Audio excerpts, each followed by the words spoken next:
in faith, not knowing where we're going, what we're doing, just following Jesus, that he really begins to, it's not about us anymore. It's about him moving through us.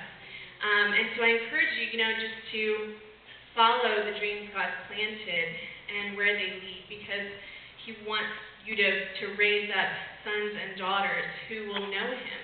And I really feel like that's what our ministry is about, is really helping them know the Lord and know what the kingdom is about, and just spreading that kingdom. The other thing that God's been teaching me is that God is more interested in who we are than in what we do. I think this was really hard for me to learn. I'm a total perfectionist, and I really struggle to just let go. And so if you're a control freak, I'm telling you, come to me in Africa, and God will he'll just uproot that thing. So it's uncomfortable, but it's great. Because it's just, everything over there is just so chaotic, and nothing ever goes the way that you want it to go. And church is supposed to start at 10, and it starts at noon. And, it's all of these things that happen. And the Lord is just freeing us from this desire to control, and to control the Holy Spirit, and to control our lives. And I think that when I first went to Uganda, I was like, okay, Lord, I'm going to go out there, I'm going to do things for you, I'm going to please you, I'm going to make you happy. And I'm like, I didn't understand that God was already happy with me. I just did not get that.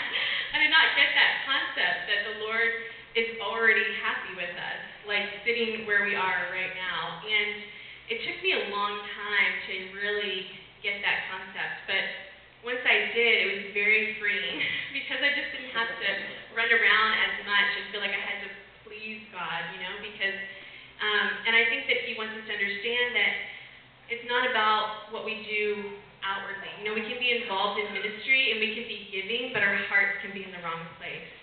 And I've seen a lot of missionaries, they're very broken, and they're giving out of the brokenness.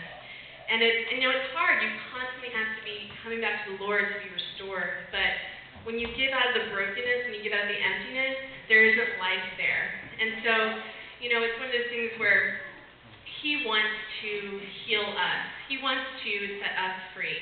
And so even in things that we're doing, it's not about what we do. He is more concerned with, who is Sarita? Is she someone who is loving? Is she someone who is forgiving? And he's used Uganda to teach me these things of how do you, just loving someone past, not because they love you back, but just because God's put love inside your heart for them. And what happens is once you say yes to the Lord, if he's put a particular passion on your heart, whether it's, sex trafficking or orphans, whatever it is, if you ask him, he will break your heart wide open for that thing.